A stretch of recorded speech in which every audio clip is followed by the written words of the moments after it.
ଲବକୁଶଙ୍କର ପ୍ରକୃତ ବାପା ମା କିଏ? କ'ଣ ମାତା ସୀତାଙ୍କର ପୁତ୍ର ଲବକୁଶ? କ'ଣ ଭଗବାନ ରାମଚନ୍ଦ୍ରଙ୍କର ଦୁଇ ପୁତ୍ରଙ୍କ ନାମ ଲବକୁଶ? ଆସନ୍ତୁ ଦର୍ଶକ ବନ୍ଧୁ, ମୁଁ ପବିତ୍ର ସ୍ୱାଗତ କରୁଛି ଆଜିର ଏକ ନୂଆ ଅଧ୍ୟାୟକୁ। ଦର୍ଶକ ବନ୍ଧୁ, ଆଜି ଆପଣମାନଙ୍କୁ ମୁଁ କହିବି ଯେ ଲବକୁଶଙ୍କର ଅରିଜିନାଲ ବା ପ୍ରକୃତ ବାପା ମା କିଏ। ଯଦି ଭିଡ଼ିଓଟି ଭଲ ଲାଗେ ଭିଡ଼ିଓକୁ ଗୋଟେ ଲାଇକ୍ କରି ଚ୍ୟାନେଲକୁ ନିଶ୍ଚୟ ଭାବରେ ସବସ୍କ୍ରାଇବ୍ କରିଦେବେ। ଦର୍ଶକ ବନ୍ଧୁ, ଆପଣମାନେ ସମସ୍ତେ ଜାଣିଛନ୍ତି ଯେ ଲବକୁଶଙ୍କର ବାପା ହେଲେ ଭଗବାନ ରାମଚନ୍ଦ୍ର ଏବଂ ମାତା ହେଲେ ମାତା ସୀତା। ପୁରାଣରେ ମଧ୍ୟ ରାମାୟଣରେ ମଧ୍ୟ ଏହି କଥା ଉଲ୍ଲେଖ ଅଛି, କିନ୍ତୁ ମୁଁ କହିବି ଯେ ଏହା ସମ୍ପୂର୍ଣ୍ଣ ଭାବରେ ମିଥ୍ୟା। କାରଣ ସେହି ରାମାୟଣ ଅନୁସାରେ ଲବ ଏବଂ କୁଶଙ୍କର ବାପା ମା ଅନ୍ୟ କେହି। ତ ଦର୍ଶକ ବନ୍ଧୁ, ବର୍ତ୍ତମାନ ଚାଲନ୍ତୁ ମୁଁ ଆପଣମାନଙ୍କୁ ସମ୍ପୂର୍ଣ୍ଣ ବିବରଣୀ କହୁଛି। ତ ଦର୍ଶକ ବନ୍ଧୁ, ଆପଣମାନେ ସମସ୍ତେ ଜାଣିଥିବେ ଯେଦିନ ଭଗବାନ ରାମଚନ୍ଦ୍ର ତାଙ୍କର ନଗର ଭ୍ରମଣରେ ଯାଇଥାନ୍ତି, ସେଠି ରଜକ ରଜକୀ କଳି ଶୁଣିଲା ପରେ ଭଗବାନ ରାମଚନ୍ଦ୍ର ଆସି ଲକ୍ଷ୍ମଣଙ୍କୁ ଆଦେଶ ଦେଲେ ଯେ ତୁମେ ଯାଇ ସୀତାଙ୍କୁ ଅରଣ୍ୟରେ ଛାଡ଼ି ଆସ। କିନ୍ତୁ ଲକ୍ଷ୍ମଣ ରାମଚନ୍ଦ୍ରକୁ ବହୁତ ବୁଝାଇବା ପାଇଁ ଚେଷ୍ଟା କରିଥିଲେ, କିନ୍ତୁ ଭଗବାନ ରାମଚନ୍ଦ୍ର ଲୋକନିନ୍ଦା ହେତୁ ମାତା ସୀତାଙ୍କୁ ବନରେ ଛାଡ଼ିଦେବା ପାଇଁ ଲକ୍ଷ୍ମଣକୁ ଆଦେଶ ଦେଇଥିଲେ। ଯେହେତୁ ଲକ୍ଷ୍ମଣ ଥିଲେ ଭାତୃଭକ୍ତ, ତେଣୁ ସେ ଭଗବାନ ରାମଚନ୍ଦ୍ରଙ୍କ କଥାକୁ କାଟି ପାରିନଥିଲେ।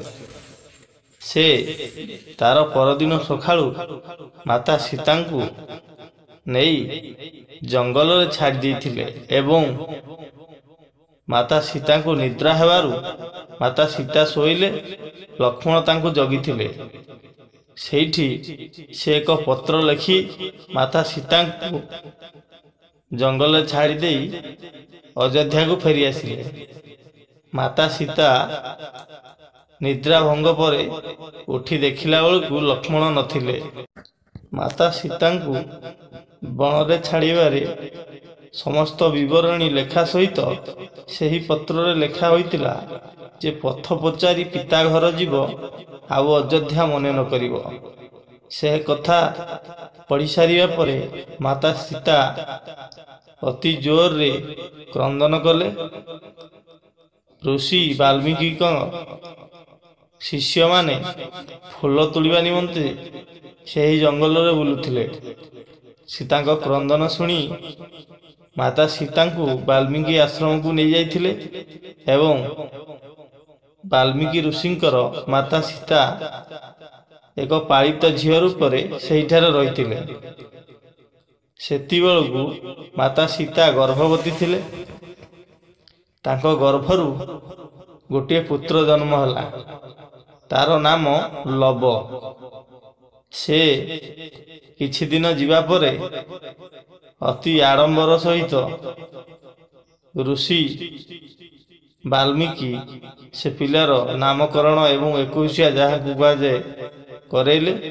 ତାର ନାମ ଲବ ନାମରେ ନାମିତ କରାଗଲା। ଏମିତି କିଛି ଦିନ ବିତିଗଲା। ମାତା ସୀତା ସେହିଠାରେ ରହୁଥାନ୍ତି। ଦିନେ ମାତା ସୀତା ଗାଧେଇ ଯିବା ନିମନ୍ତ ଆସି ଋଷି ବାଲ୍ମୀଙ୍କୁ କହିଲେ, ବାପା, ମୋ ପୁଅଟି ଦୋଳିରେ ଖେଳୁଛି, ତୁମେ ଟିକେ ଦେଖୁଥିବ, ମୁଁ ଯାଇ ସାଙ୍ଗେ ସାଙ୍ଗେ ଗାଧେଇ ଆସୁଛି। ମାତା ବାଲ୍ମୀକି ଋଷିଙ୍କୁ କହି ତାଙ୍କଠାରୁ ବିଦାୟ ନେଇ ଗାଧେଇବା ନିମନ୍ତ ଗଲେ ହାରି। କିନ୍ତୁ ଗଲାବେଳେ ବାଟରେ ଦେଖିଲେ ଏକ ମର୍କଟି ତାର 4ଟି ଛୁଆକୁ ନେଇ କେତେ ଆଡ଼ମ୍ବର ସହିତ ତାଙ୍କୁ ସମ୍ଭାଳି ଯୁଆଡ଼େ ଯାଉଛି ତା ସାଙ୍ଗରେ ଧରି ବୁଲୁଛି।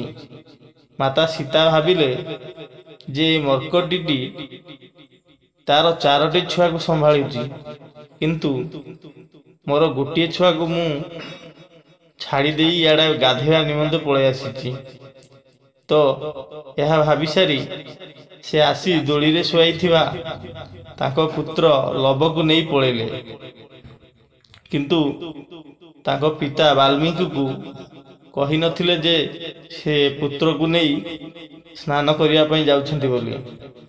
ଯେତେବେଳେ ଧ୍ୟାନ ସାରି ଋଷି ବାଲ୍ମୀକି ଯାଇ ଦୋଳିରେ ଦେଖିଲେ, ସେତେବେଳେ ପିଲାଟି ନଥିଲା। ଋଷି ବାଲ୍ମୀକି ଚାହିଁଥିଲେ ତାଙ୍କ ଦିବ୍ୟ ଦୃଷ୍ଟି ଦ୍ୱାରା ସବୁକିଛି ଦେଖିପାରିଥାନ୍ତେ, କିନ୍ତୁ ସେ ତରତର ହୋଇ କିଛି ନ ବୁଝି ଭାବିଲେ ଯେ କୌଣସି ଜଙ୍ଗଲର ପଶୁ ବୋଧେ ଛୁଆଟାକୁ ଖାଇଗଲେ, କିମ୍ବା କୌଣସି ଡାହାଣୀ ବା ଭୂତପ୍ରେତ ଛୁଆଟାକୁ ଖାଇଗଲେ। ସେ ସଙ୍ଗେ ସଙ୍ଗେ ଏକ କଦଳୀ ପତ୍ର ଆଣି ଗୋଟିଏ କୁଶ, ଯାହାକୁ କୁହାଯାଏ କୁଟା, ଟିକୁ ଆଣି କଦଳୀ ପତ୍ରରେ ଥୋଇ ଜୀବନାଶ ମନ୍ତ୍ର ପଢ଼ି ସେହି କୁଟା ଉପରେ ଛିଞ୍ଚିଦେଲେ। ସଙ୍ଗେ ସଙ୍ଗେ ଲବ ଭଳି ଏକ ପୁତ୍ର ସନ୍ତାନଟିଏ ଆବିର୍ଭାବ ହେଲା ବା ଜନ୍ମ ହେଲା। ସେତେବେଳେ ସେହି ପିଲାଟିକୁ ନେଇ ଦୋଳିରେ ଶୁଆଇଦେଲେ।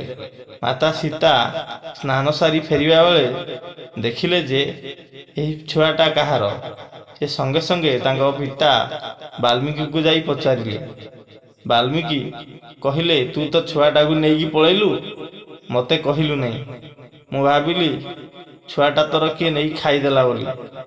ତ ସେୟା ଭାବି ମୁଁ ମୋ ମନ୍ତ୍ର ବଳରେ ଏକ ପୁତ୍ରଟିଏ ଜନ୍ମ କଲି। ହଉ, ଏ ପୁତ୍ରଟି ଆଜିଠୁ ତୋ ପୁତ୍ର ବୋଲି ନା ଜାଣିବେ। ଯଦି କୁଶରୁ ଜନ୍ମ ହୋଇଛି ବୋଲି ଲୋକ ଜାଣିବେ, ତାହେଲେ ଏ ପିଲା ଛୁଆଟି ବହୁତ କଷ୍ଟ ପାଇବ। ତେଣୁ ଆଜିଠୁ ଇଏ ତୋ ପୁତ୍ର। ତେଣୁ ମାତା ସୀତାଙ୍କ କୂଳକୁ କୁଶକୁ ଟେକିଦେଲେ ଏବଂ ସେ କୁଶ ଜନ୍ମ ହୋଇଥିଲା ବୋଲି ତାର ନାମ କୁଶ ଦିଆଗଲା। ସେହିଦିନ ଠାରୁ ମାତା ସୀତାଙ୍କର ଦୁଇଟି ପୁତ୍ର ବୋଲି କୁହାଯାଉଛି, ଲବ ଏବଂ କୁଶ। ତ ଏବେ ଗୋଟିଏ କଥା ଜଣାପଡ଼ିଲା ଯେ କୌଣସି କାମ ଆପଣମାନେ ତରତର ହିଁ କରିବା ଉଚିତ ନୁହେଁ। ଭାବି ବୁଝି ବିଚାରି କାର୍ଯ୍ୟ କଲେ କୌଣସି ବିପଦରେ ପଡ଼ିବାନି। ତ ସେହିଭଳି ଭାବରେ ସେହିଦିନ ଠାରୁ ଋଷି ବାଲ୍ମୀକିଙ୍କ ପୁତ୍ର ହେଲେ କୁଶ ଏବଂ ମାତା ସୀତାଙ୍କର ପୁତ୍ର ହେଲେ ଲବ। କିନ୍ତୁ ମାତା ସୀତାଙ୍କର ଦୁଇ ପୁତ୍ର ଭାବରେ ନାମିତ କରାଗଲା। ଜୟ ସିୟାରାମ।